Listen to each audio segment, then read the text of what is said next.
acho melhor trabalhar na chuva, porque pelo menos não tá tão calor. Mas vou mostrar pra vocês aqui, ó, como que tá aqui fica no galpão. Olha, lembra como tava antes? Tudo cheio de lixo. Já jogamos, queimamos um monte de lixo. Aqui agora tem as ratoeiras. Quem cuidou dos gêmeos hoje foi o pai. Tô eu aqui de fora desde aquela hora que eu fiz o primeiro vídeo. Pior que eu não filmei nada, mas vou mostrar pra vocês. Olha, isso aqui tava cheio de trem ali, ó. Sujeira, pau. Aí eu coloquei os pau atrás do shed pra mim não precisar ficar vendo esses pau. Agora vai ficar bonito o shed aqui e aqui vai ficar os pintinhos. A gente vai sempre lavar isso aqui. E detalhe, o pai está com os meninos lá dentro, fazendo eles dormir. Olha pra você ver. Até isso aqui eu limpei. Tava cheio de caixa com coisa da horta. Pus tudo aqui dentro. Falei, não, vou pôr a horta aqui.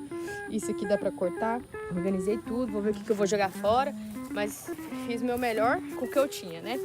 Chama.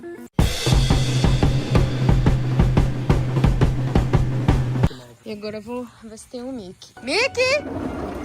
Yeah!